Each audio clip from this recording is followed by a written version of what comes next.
Welcome everybody to today's FranConnect webinar entitled How to Improve Franchise Unit Level Performance. It's part of our executive webinar series. I'm Sherry Stanton, Director of Training at FranConnect. We're bringing this webinar to you as part of our executive webinar series. Today we have an impressive group of panelists who are leaders in the field. Before I pass it over to the moderator, Keith Gerson, President and Chief Customer Advocate for FranConnect, I want to go over a few housekeeping items. Our call will last 60 minutes. We'll save 10 minutes at the end for questions. We're using live polling during this session. We'll have a way to respond either on the internet or from your phone. We'll give you instructions when that comes up in the program. If you need technical support, please submit a question in the dialog at the bottom of your control panel. You can submit a question at any time by typing in the question box. During the call, all attendees will be muted to avoid background noise. Okay, let's get started. Now, I'd like to introduce FranConnect's President and Chief Customer Advocate, Keith Gerson. Hello, everybody. It's good to be with you again. I love putting on these executive webinar series, and today's focus is going to be on how to improve franchise unit level economics and performance.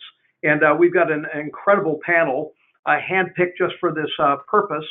I'm Keith Gerson. As Sherry said, I'm President and Chief Customer Advocate here at FranConnect, where I've been for the last 6 years, with over 40 years in franchising in total.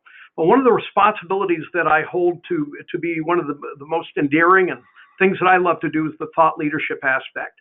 So this is a labor of love whenever I get the opportunity to have these educational webinars. We put on training seminars, a user conference, which comes up. We have one if you haven't marked it on your calendars, and if you're a FranConnect customer, for November 5th through 7th. We publish white papers, case studies. We have coming out here shortly the 2018 Franchise Sales Index and an all-new Franchise Operations Index. So today's discussion, as I mentioned, revolves around one of franchisors' most important and challenging aspects of the business, driving unit level economics and profitability. We very much have a vested interest. In fact, some of our core capabilities revolve around improving unit level economics. We've got a franchise operations system, field ops, to help FBCs and help franchisees in terms of focusing on what they need to do to improve performance, business intelligence, etc. So this is something that we really aspire to help our customers do the best they can on this particular front. And what a panel I put together for this event. They bring each of them a very different vantage point on the topic of how to improve unit level economics. Here to support our session, we've got a very successful franchisor, a franchise program manager for the most prolific accounting software system in the world, and an expert with a practice focused on helping franchisors, including setting up franchise peer performance groups designed to achieve breakthrough results. Well, I'm going to turn to my panelists. Gentlemen, if you wouldn't mind, please introduce us to yourselves. Thank you, Keith. This is Jeff Bebas. I'm the co-founder and CEO at FirstLight HomeCare Franchising. I have 37 years experience in franchising, 6 different brands, 5 different industries. Over the years, led brands in almost every area of the business: franchise development, operations, marketing, technology, or training. Kind of historically been a fix-it guy, but in 2010, my son Devin and I started FirstLight HomeCare. We are now in 262 markets with 170 owners in 34 states, and adding 4 to 5 new markets every month. And firm believer in the benefits of unit economics and helping franchise owners to be successful. Terrific. Thank you, Jeff. And next, let's hear from John Meany. My name is John Meany. I am a franchise program manager, definitely not a programmer, goodness. Franchise program manager with Intuit. I've been with Intuit for 12 years, and I've spent the last 6 years working in the franchise channel, something we came up with about 7 years ago, and we've been kind of rolling out this franchise program. It's been very successful, and we love working with our franchisors. Thank you, John. And Justin. Good afternoon, everyone. My name is Justin Waltz. I'm a 13-year franchise executive. I kind of have what I like to say the triple threat in franchising. I started, cut my teeth in franchising on the front lines. I was on a 2-time franchise owner myself, as well as about 5.5 years of operations and franchise operations executive experience.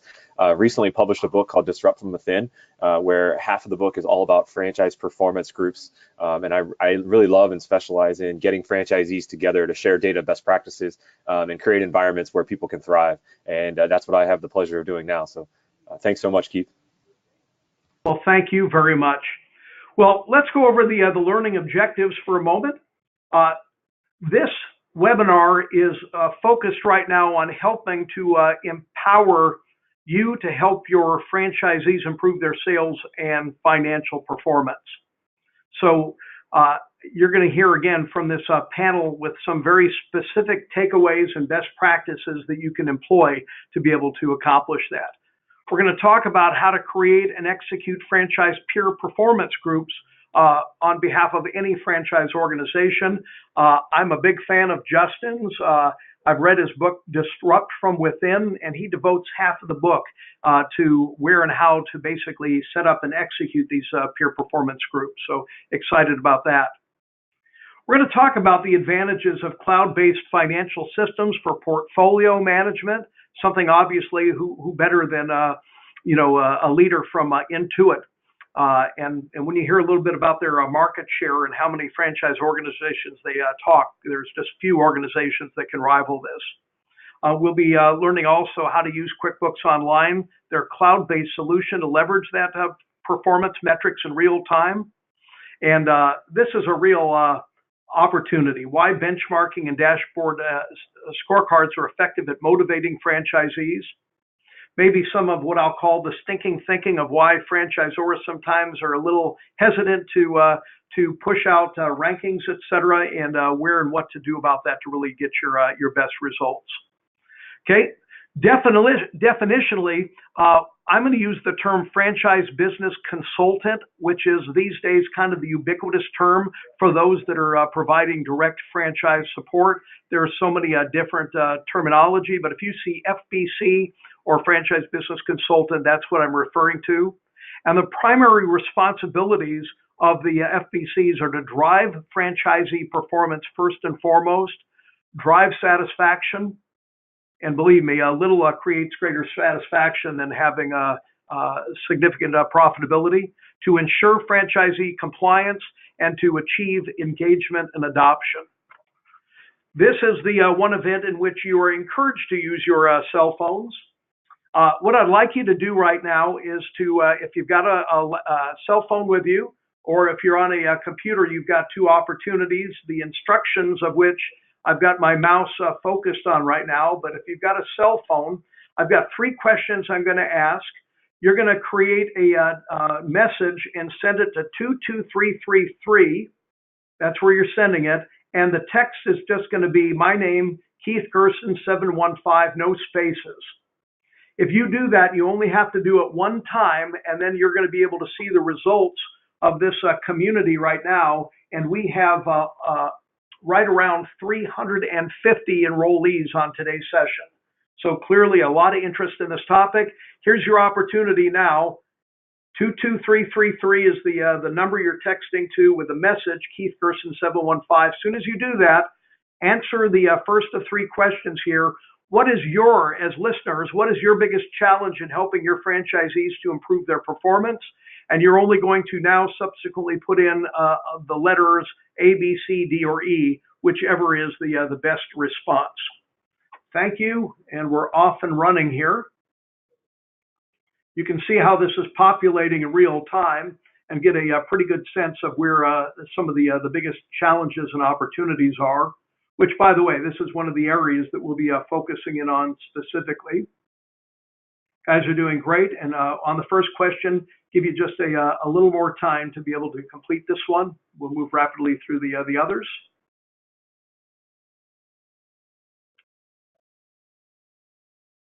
Okay. So as we're seeing this, the preponderance of responses, which for me, when I've asked this question, tends to be the case. All of the above, with just under 50%, is a culmination of not having enough time with franchisees, not having systems necessarily for following up on audit assessment of findings. But the second highest are franchisees don't have their own local business plans and financial budgets. So that's one of the points of what we're doing here. I'm not going to lecture against this, but these results I will have. If you would like at some point in time, I'm happy to send these out. You're also, as Sherry mentioned, going to have a copy of today's recording. Okay, let's close this poll out. Thank you so much. Go to the next question. One moment, please. The next question is, is your franchise business consultants or support managers' communications and visit frequency enough to impact their franchisees' performance?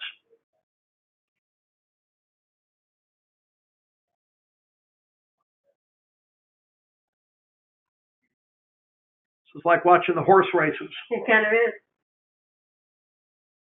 Sherry, where's your money? Oh, I don't know. I'm thinking on definitely not. It's looking like our force at the moment. Yes, it is.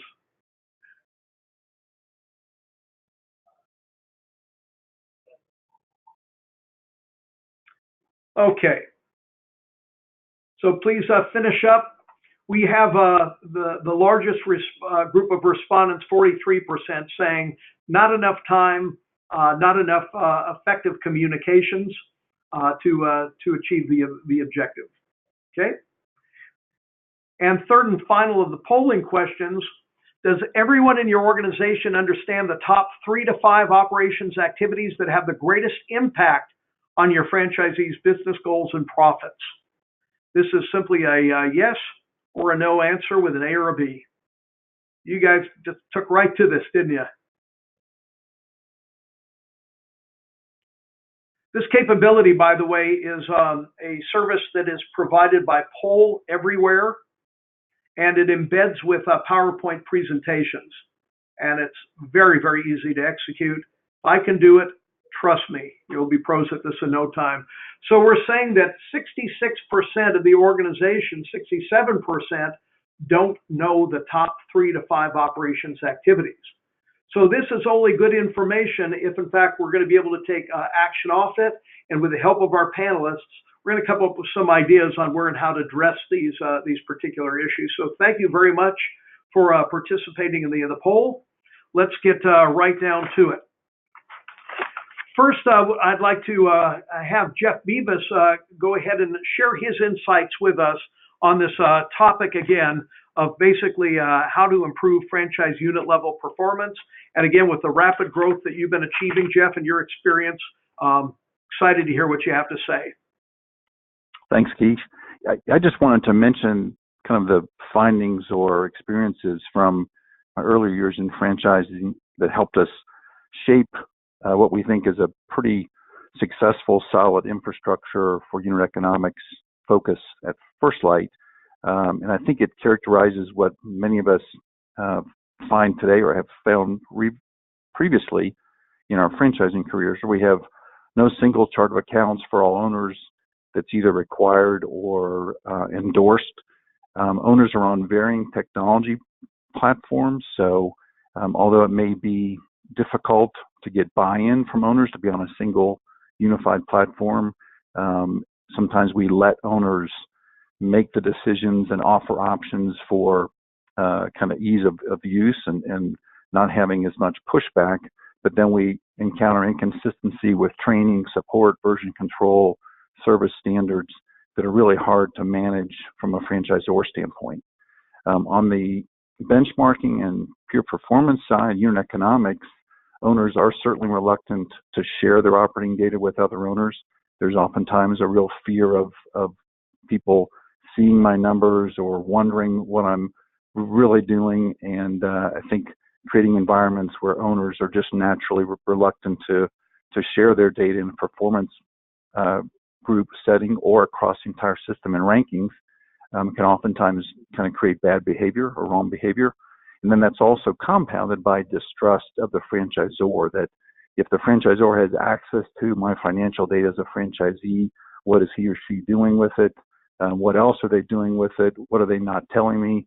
I think all of these factors combined can create a really adverse environment that prevents franchisees from really understanding and experiencing the peer performance or a unit economics focus.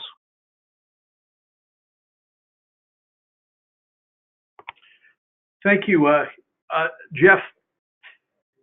Let me ask a couple of questions around this here. So right now at the headquarters level, I'm making the assumption that your support team has ready access to all of the financial data and reports. Is that correct? We do, yes, correct. Okay. Can you share just a couple of firmographics here for us? What is the ratio of your consultants to your franchisees? Yes, great question. We max at 40 owners per, we call them business development directors, because we have seen from experience in past brands that if you really go far beyond that, you're stretching those people so thin that they can't really effectively do their jobs well. And then in effect, they can't really provide the best level of support to the franchisee. So each of our folks has a max of 40 owners. Once we hit close to a 40 owner number in a region, then we cut a new region and hire a new business development director. So how have you been able to overcome the potential for an adverse environment? Do you actually, so you're sharing data with your franchisees today on their own performance, correct? Mm-hmm. Do Correct. they also, everybody, yes. Please go on. I'm sorry, Keith. Yeah, everybody has the same chart of accounts. We have a standard chart of accounts that every franchisee is set up on, and we do a quarterly enhancement review. So if there are ideas or ways to change or improve that chart of accounts, it's certainly an open possibility. But every single office, every single owner is on the same chart of accounts.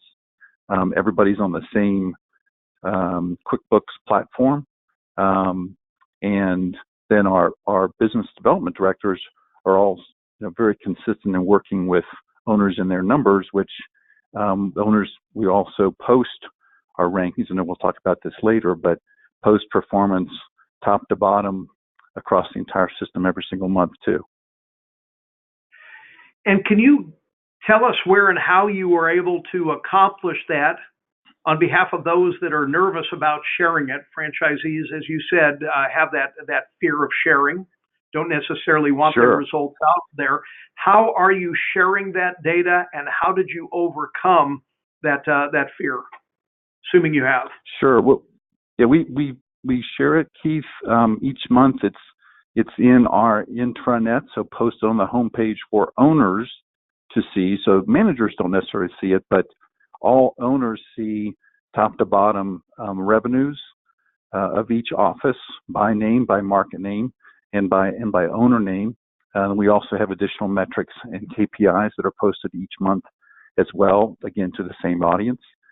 We had a little bit of pushback in the beginning from owners that said they didn't really want to share their numbers overall. And quite honestly, we just applied more to openness and transparency and an open book, and tried to explain the benefits of them seeing other people's numbers and being able to benchmark their performance, and not dwell as much on the shortcomings or the reasons why they did not want to show their individual numbers. So we tried to kind of shift the focus to there's benefits to seeing other people's numbers, and in order for you to participate, you need to be able to share yours. How are you, one, compiling the data and doing those rankings, and how does that manifest? How do you share the rankings? Yeah, we share the rankings. Again, we post those on our homepage on our intranet monthly. It's a very, very highly anticipated posting every single month. If we don't have it up there by the 12th or 13th of each month, just within a couple of days after royalties are reported and paid, we get owner emails and calls asking how soon it's going to be up there. So we do that like clockwork. We just have an internal data analytics person at the franchisor level that pulls that data from the financial systems. Okay. Now, I know that you're utilizing FranConnect and QuickBooks together. Is there a way that you're leveraging those tools? Are they working together as part of this, or using another means to be able to conduct and convey that? No, they're absolutely working in lockstep for us. We are on FranConnect as our intranet, as you mentioned, and we are a big fan of QuickBooks. So our entire system, all franchise owners are on the same QuickBooks platform.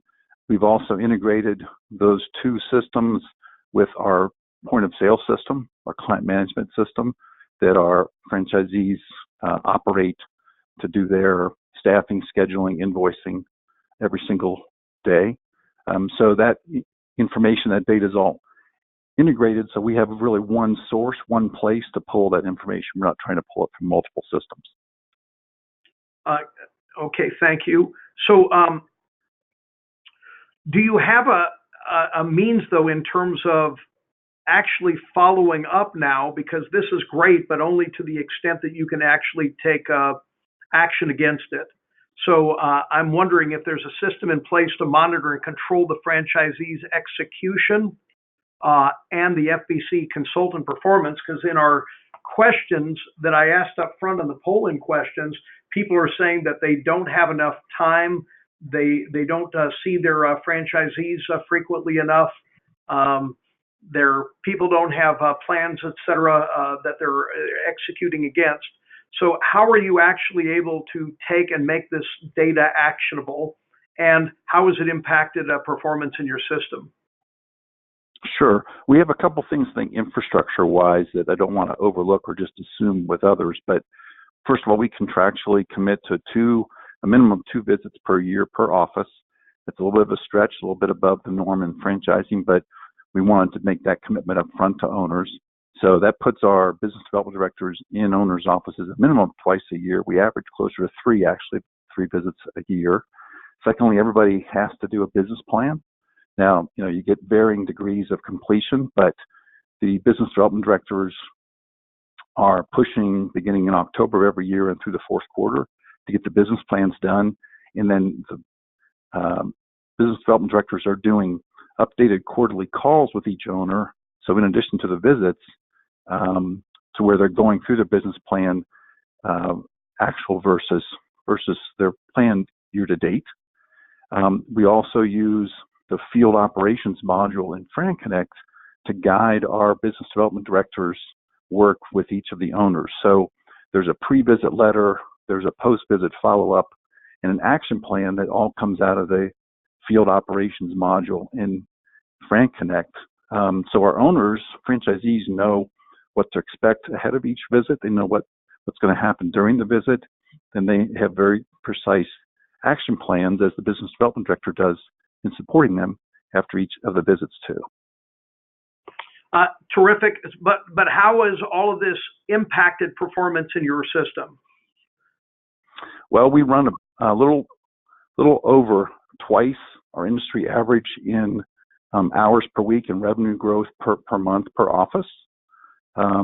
We also have peer performance groups that I know we're going to talk about as well that I think have a major impact in that. But we definitely see that our infrastructure, the visit frequency, the focus on business plans, the focus on key performance indicators, the focus on rankings, all drives to having faster growth, higher revenue per office, better unit economics than anybody else in our industry. Fantastic. And I look forward to, when we get into following Justin Waltz's time, talking about also where and how you're utilizing or envisioning evolving your peer performance group, something a number of people I know are looking for. Jeff, thank you. That was terrific, and we'll come back to you when we get to the discussions. Next, here's John from Intuit QuickBooks. John, fascinating organization who has garnered control of more than any system I'm aware of. And I know you're going to talk about that here momentarily, but more importantly, where and how has Intuit evolved to be able to help, especially with your franchise concentration, to improve unit level and performance management? Sure. Thanks, Keith. Yeah, so this is awesome. Before you can have peer groups and before you can really have the ability to monitor unit level economics, you got to have accurate data from a statistically relevant sample of franchisees. So to get there, you've really got to have a financial management solution, and it's got to be used. There's two key points that I want to make here in getting franchisees to implement and use a financial management solution, and that's standardization and ease of use. Standardization is really what franchising is all about, right? You get somebody to buy into your franchise concept, you sell them the plan, they follow the plan, and they'll succeed. They deviate from the plan, and all bets are off. It's kind of the same in this financial management space too, right? You've got a chart of accounts that you standardize on that'll define the backbone of your accounting solution. You define a process for setting up new franchisees and converting existing ones from either a different platform or updating a QuickBooks company file or converting their chart of accounts over to the new one. And then, of course, the obvious one is tools used, right? You want to be using common tools. Standardizing on tools makes your overhead and your life much easier. So you see that once everyone's operating from the same guidelines, performance management becomes infinitely easier and much more effective. So I want to break down a little bit those kind of three key points under standardization. So the chart of accounts, there's really two ways that your franchisees will come into using your standard chart of accounts. Once you determine your standard chart of accounts, you've got it created. Now, how do you get franchisees to use it? You've either got new franchisees, you're a new concept, or you've got brand new franchisees coming on board. Those are the easy ones, right? Those are the ones that we set them up with a QuickBooks Online file. We import the new chart of accounts that you've given us, and they're up and running. They don't have baggage. The guys who have baggage are the ones that are the existing franchisees. They've been doing it one way for 12, 20, 15 years, whatever it is, and they've got to change. They've either got to change products, they've got to go online, they've got to convert to the new chart of accounts that you want them to convert to. And that's where my team at Intuit can really help out a lot. We do this, we work with over 600 brands. Obviously, we run into many different scenarios when it comes to converting franchisees over. But we have the ability through some partnerships to kind of help guide the franchisees and to get that chart of accounts converted over successfully for them. So once you've got that chart of accounts laid out, you need to start onboarding franchisees. So that's kind of the second step here is onboarding franchisees, whether they're new franchisees or existing franchisees, onboarding onto your new solution. The first thing that we do when we get a franchise that says, hey, we want to go forward and start working with QuickBooks and implement this solution, is we have what we call a process call. And this is where we're going to define the process from soup to nuts, from the beginning to the end. So the call is going to consist of the territory manager from Intuit, and that's the person who's kind of taken that franchise through the discovery process, gotten them all the information that they need to the point where they say they're ready to move forward. Then we also have the Intuit account manager on the phone. And the account manager is the single point of contact at Intuit for all of that franchise's franchisees. So once again, we're standardizing on a person in this situation, right? So we've got a standard process, we've got a standard person that's going to be managing that. Then we define what that process is with the franchisor. Obviously, whoever from the franchisor needs to be on that call is there as well. But we define what do marketing activities look like? What are some of the pushbacks that you're expecting us to get from franchisees? Are we going to run into a bunch of existing franchisees who've been doing something differently? That helps us to create a plan, a process to overcome some of those objections that we've seen in the past. We know for a fact that if we have people that are using disparate chart of accounts for many years, if we do some webinars training them on what the new chart of accounts and the new functionality of the system is, we know that it's very effective in getting them to convert over with a lot less kicking and screaming, so to speak. So then after that, after we've had that process call, we've got everything laid out. We know who's going to be announcing the partnership to the franchisees, what kind of marketing activities. We get on your intranet. We've got a single point of contact for them to contact. Then the franchisees get in touch with that single point of contact, with that account manager. And that account manager has the process in place that we've already defined for the franchisee experience. And that's going to be setting up their chart of accounts. It's going to be some basic navigational training. You know, we found that 5 to 10 minutes of white glove one-on-one training about where do you find things in QuickBooks Online really helps people start using the product, right? Rather than just having a license of something and it collecting dust, they're actually going to get in there and use it. And we found that to be a very effective way. And then the really nice part is you know, I mentioned before that we work with 600 franchises. There's probably 600 different processes out there because everybody's got their own way of doing things and everybody wants the experience to be a little bit different. A great example is for anybody who's a FranConnect customer, after they're done with the account manager at Intuit, we can do a handoff over to the support manager over at FranConnect so that they can get their FranConnect integrated with their QuickBooks Online, right? So whatever that experience looks like, it becomes a standard process that all of your franchisees will go through whenever they contact Intuit. You know, you've defined it, you know exactly what it's going to be every time. So if any of what I just said is something that you're doing today, you need to get in touch with me as quickly as possible because we can offload all that off of your plate and take it on ourselves. We're really good at doing it. We've got all the tools that we need. So, you know, make sure to reach out if you're doing any of that stuff. The other standardized piece is obviously tools, right? So this is a pretty obvious one. It's better to have one point of sale system than 5 point of sale systems. You know, it's easier to manage, train, to define processes on that. The other nice thing too, specifically, I see this a lot with QuickBooks Online, is the ability to share information across peer groups. Franchisees talk, and they're going to share best practices. If somebody finds a report in QuickBooks that is very beneficial to them, or if one of the franchise business consultants learns something that they can share with other FBCs or with their territory, they're going to share that, and everybody's going to have access to that same report and that same level of information. So the other side of that too is ease of use. You can have the world's best accounting system created. It can give you all the data that you need, and you know it's awesome. But if it's difficult to use and if it requires too much time, nobody's going to use it, and you're just going to have junk, right? You're not going to get any of the data that you need from it.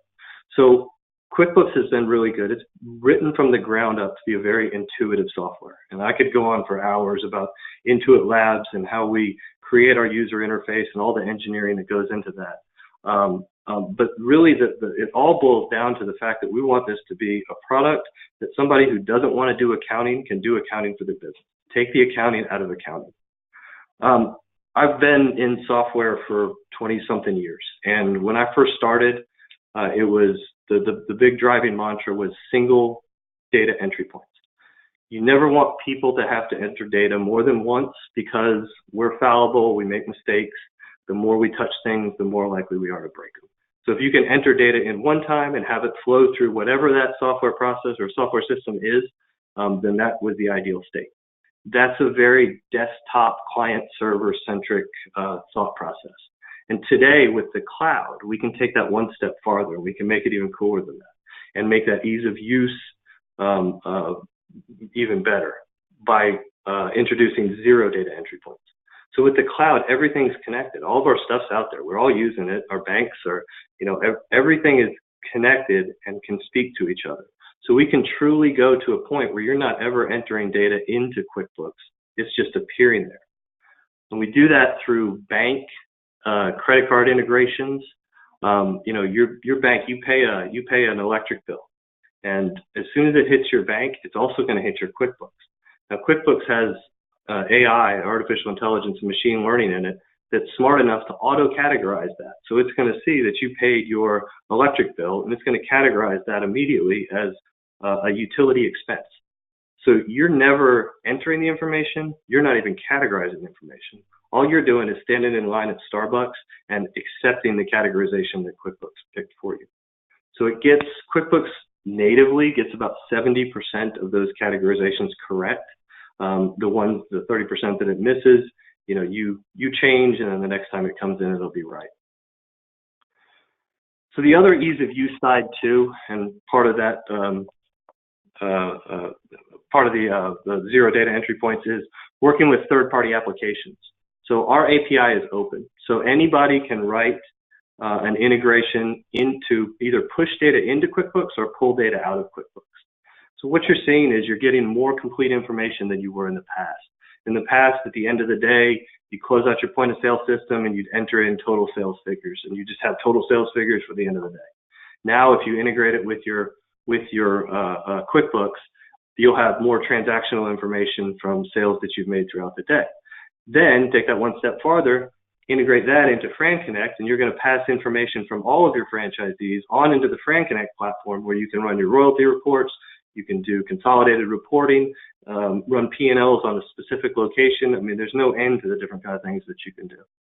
So ultimately, the goal when I talk zero data entry points is to keep users out of QuickBooks. I don't want you to have to touch QuickBooks until you absolutely have to touch QuickBooks. Until you need something, until you want something from QuickBooks, you don't want to have to go in there and enter a bunch of information. Pull out a P&L, see the health and well-being of your business, but don't sit there and be a data entry clerk all the time.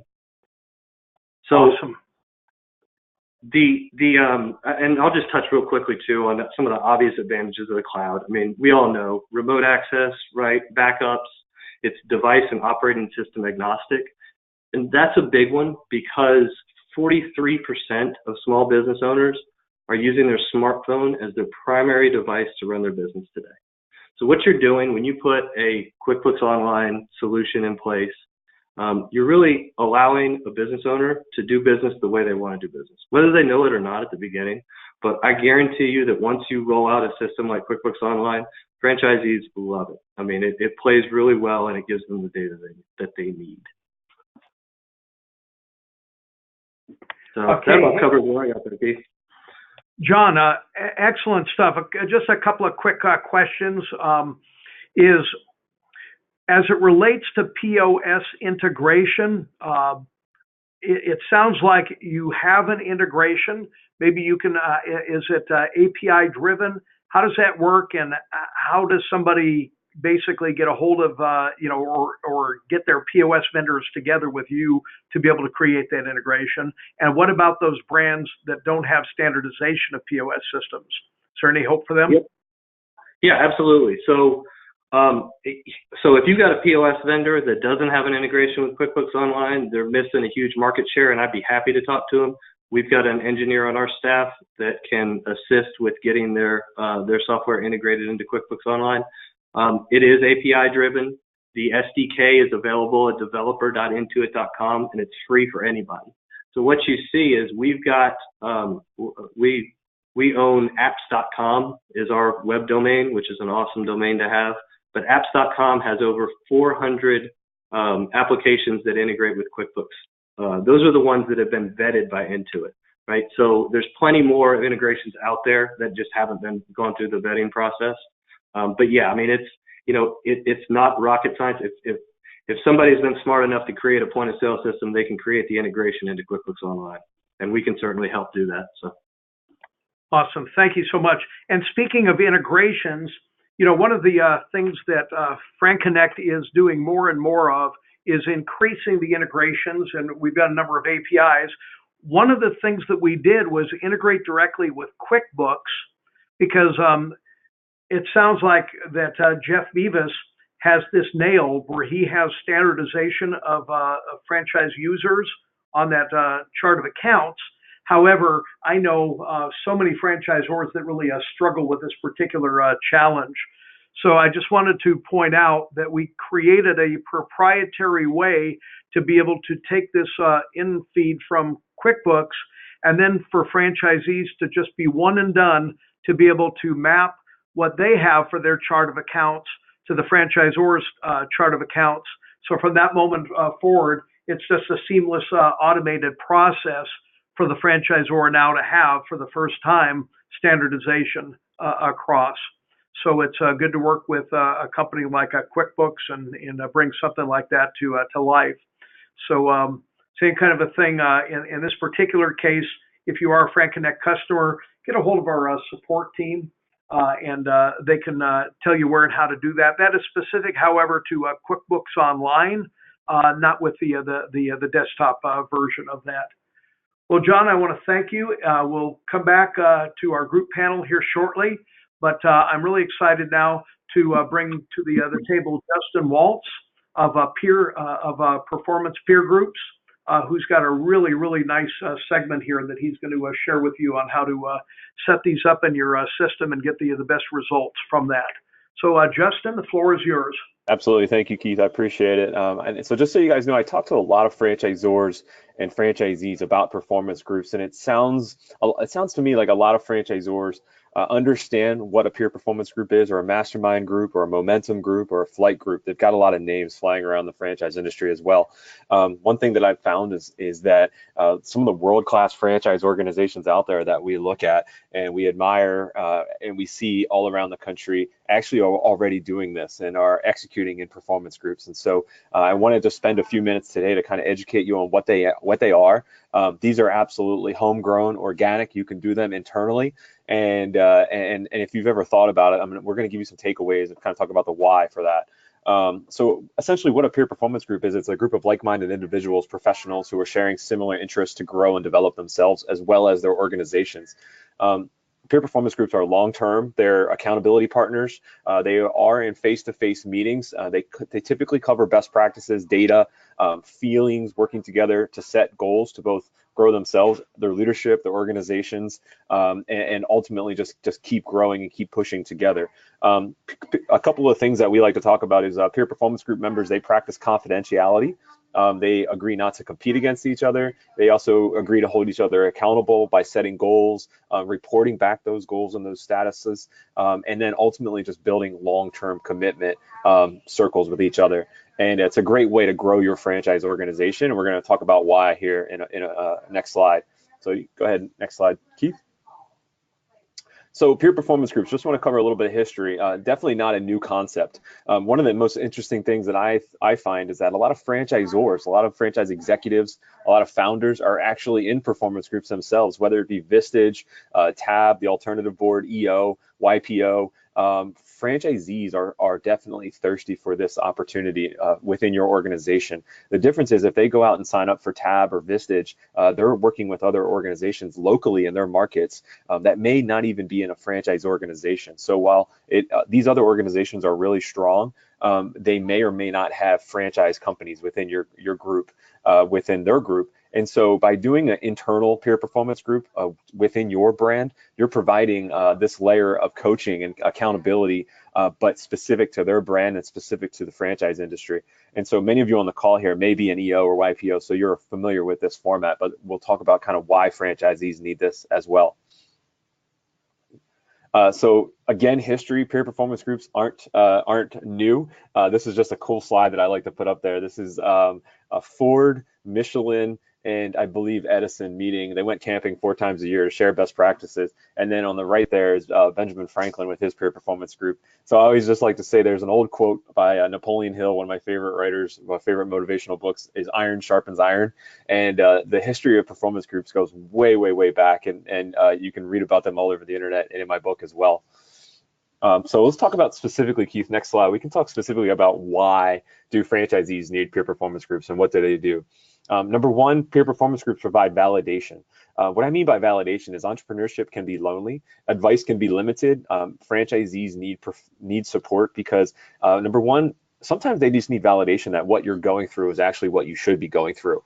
And a lot of times we have, you guys know the saying, your mom and dad can say it, but then when it comes from your uncle, it can be completely a lot more effective, right? So maybe your franchise consultants are saying one thing, or as a support staff, you guys are saying one thing. We definitely know one thing in franchising, and that they'd much rather hear it from each other than they would rather hear it from you. So I just want you to let that sink in for a second. They would much rather hear it from each other than hear it from you. So if you can get your franchisees talking and sharing best practices, a lot of times it's validation that, yeah, I'm working 60 hours a week, I'm grinding, I haven't made any money yet, or I'm not hitting my goals yet. Well, it's what are you doing? You're doing the right things. That's actually just validation. That's support. And that's what's really, really important sometimes for your franchisees. You can go to the next one, Keith. Fulfillment. Many franchisees, they want to give back. They want to help others. That's why they joined a franchise system, right? Maybe they were in corporate America and weren't getting fulfillment out of their job. Maybe they are at the end of their career and this is their last last big gig, they're at the point in time where they do want to give back and they want to help others. A lot of times, like I said, entrepreneurship is lonely. You need that validation. And if you're not getting fulfillment from your job, you come to a franchise organization, you want to be part of a community, you want to give back, you want to help others, and a lot of franchisees bring 30, 40 years of background and experience from corporate America that they can give to others. So that's another big piece of why peer performance groups are important. Go to the next one, Keith.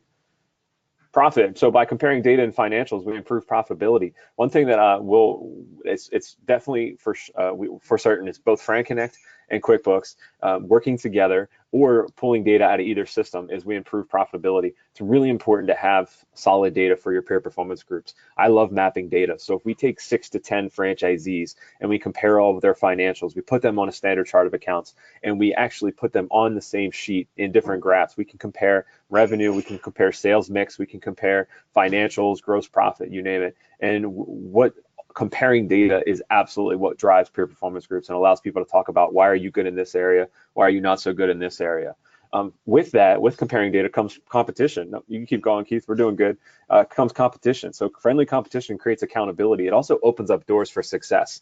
The best story that I have here for why peer performance groups and why it's so important to share data is the 4-minute mile. Many of you guys know the story of the 4-minute mile. Well, peer performance groups actually drives the same exact thing what happened with the 4-minute mile. And the story goes that it took, I think, 100 years for someone to run a 4-minute mile. And then finally, when that 4-minute mile was achieved, I think in the next 10 years, 50 people or more broke the 4-minute mile. So by sharing data and by creating competition, franchisees, they will push each other even further, and they will also exemplify to each other that that is actually achievable. So certain profit points are achievable, certain sales mixes are achievable. Maybe you have marketing saturation goals, certain KPIs are achievable, and you will actually start to see franchisees break goals and break records in every KPI in your business just by sharing data and competing against each other. And then finally is momentum. Groups who grow together grow faster. They achieve goals one person single-handedly could never thought possible. So just like I just said before, competition and profit, finally peer performance groups drive momentum, and that's what you want. So that's kind of why franchisees need peer performance groups. So you can go ahead to the next slide, Keith. There are 4 mindsets to a successful peer performance group. Generosity is number 1, the ability to help each other. Vulnerability is number 2, the willingness to break down and open up and share best practices, share data, share financials. I'll say that peer performance groups are not for everybody, especially because of the depth that we go into. In a franchise system, if you can get 33 to 40% of your franchisees in a peer performance group, you're doing very well. If you can get 50% of your franchisees in a peer performance group, you're doing fantastic. So it's not for everybody, but it will produce results for a good chunk of your franchise system.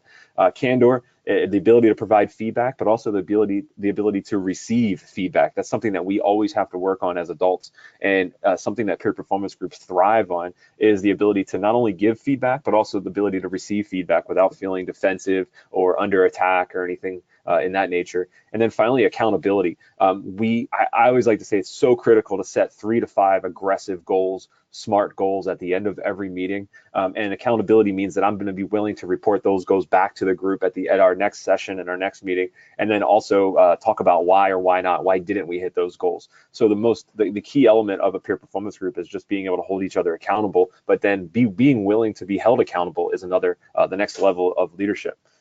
Okay, Keith, next slide.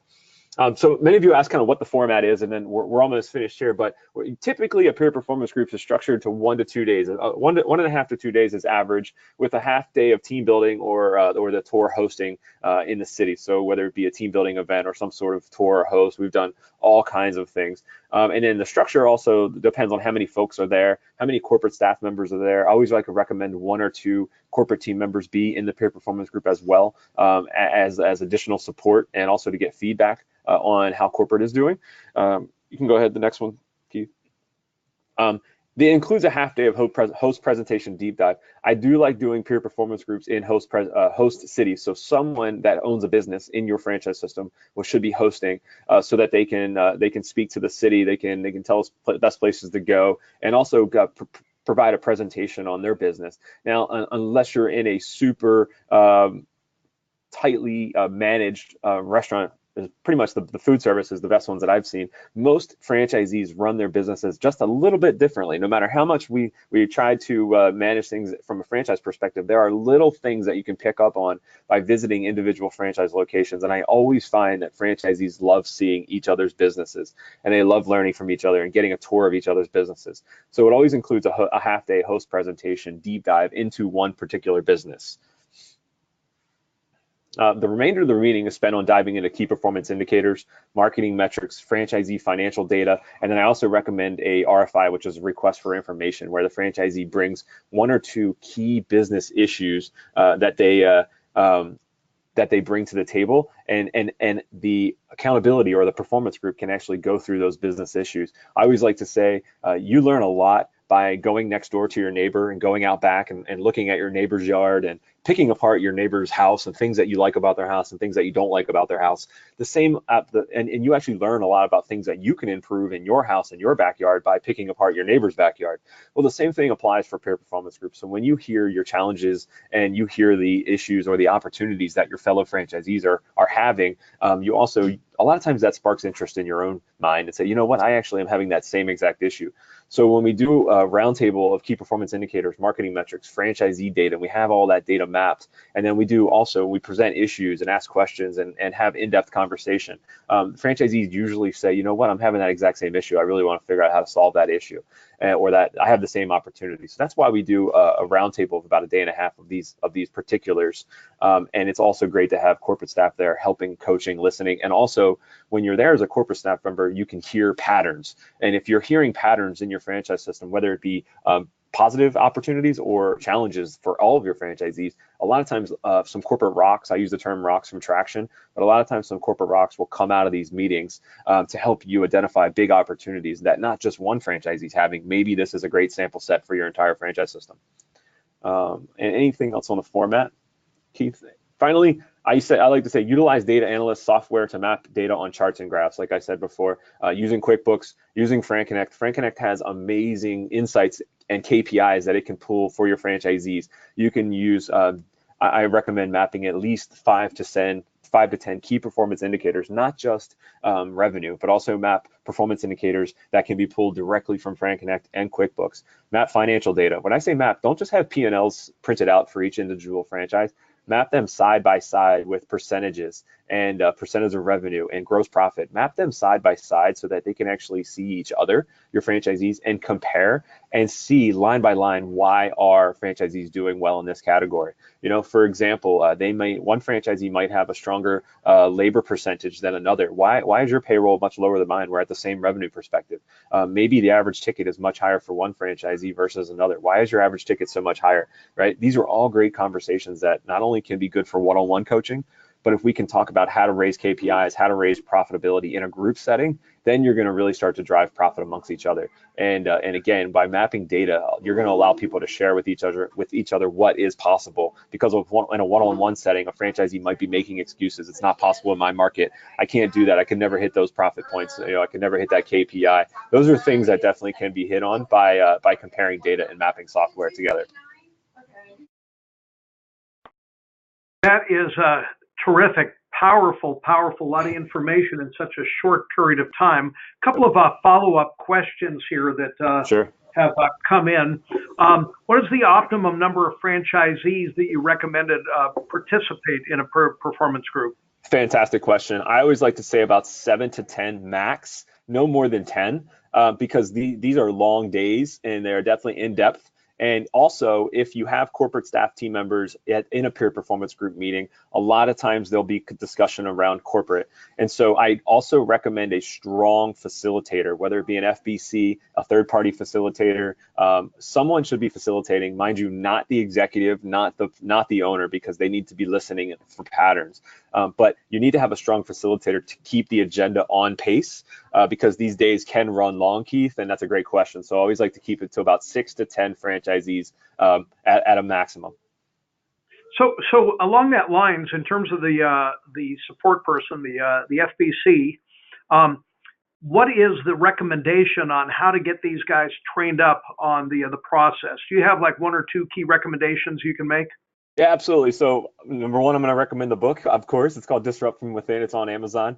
The second half of the book is totally in depth in how to run these actual meetings. So, and one thing would be to run the group. You want to find somebody that naturally enjoys facilitation. First of all, I want to say some people love running meetings, some people hate running meetings, and so it's important to find someone that actually loves running meetings. And then thirdly, they can reach out to me, ask questions. I do online trainings. I also do in-person trainings. So I'm always more than welcome to help franchise consultants and hold training events for how to be a better facilitator and how to actually execute this model in this group. So Kathleen Briscoe has a great question. Wanted to know whether or not the group members can actually meet remotely or virtually, and not just the face-to-face. Absolutely, it's a great question. In order to build the bond, the true bond, I've talked to many franchisors about this, virtually versus in person. The virtual meeting is a great follow-up, and so what a lot of peer performance groups are doing now is they're meeting virtually in between their in-person meetings. And so actually, I've seen people cut down the number of in-person meetings because of the great technology that we have now. And so, and I also see franchisees ask for more interaction after. So a lot of times, a franchise group might only have 2 in-person peer performance group meetings, but then they might have monthly virtual meetings where they use Zoom or GoToWebinar to actually report on goals and report on accountability metrics. So absolutely, I am seeing people still meet in person because of that bond and that opportunity to spend time together, but also to get more engagement, meet in between meetings virtually. So it's a great question. Terrific. Another one is a question about what metrics do you use, and this is from Greg Gradle. What metrics do you use to assemble each group? Sales, length of time in the system? Which? Fantastic. Absolutely, fantastic question. So I do wholeheartedly believe in sales and also a number of years in the system. More so sales than anything else. Sales targets. So I like to have franchisees don't have a $400,000 a year franchisee with a $4 million a year franchisee. I like to see who is interested in growing, where are they going, and what is actually attainable for them. And so it's okay to have a couple $100,000 difference. It's more who's growth minded versus who is a little bit flatter in the organization as far as of growth. And so sales, length of years in the system is important, but you want to make sure that from a sales perspective, they are close by, because financials, comparisons, KPIs are all going to have relevance to each other. And then on that, I'll also just say one thing I like to avoid are regional meetings where people can all drive in, because I think they actually take the meeting less serious. When you book a hotel and you book a flight, that's an investment, and you actually take more. Franchisees tend to take that meeting more serious than if they can drive in. Good questions. And excellent answers. Let's go to the panelists at large now with a couple of specific questions. So this one that came in that I wanted to ask is, how does a franchisor encourage franchisees to submit monthly P&Ls beyond the legal requirement?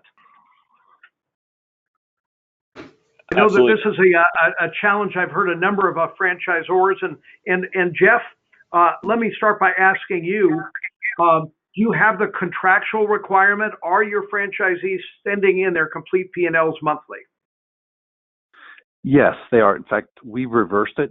In our documentation, we have access to go in every single month, or for that matter, at any time. And so franchise owners know that from day one. I think to answer the question, Keith, from our perspective, you've got to show value and reasons to really trust the franchisor and trust the FBC or the business development director, what they're going to do or how they're going to convert that data back to the franchise owner to help he or she see the value of our sharing that data back and forth.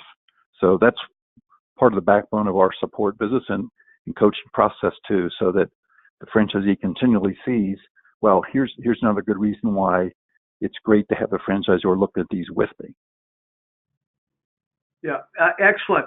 Any other panelist vantage point on, again, even if you have the legal requirement and franchisees are not submitting P&Ls, is there a way to be able to entice them, a value, or is there some type of a punitive measure that you find you have to take?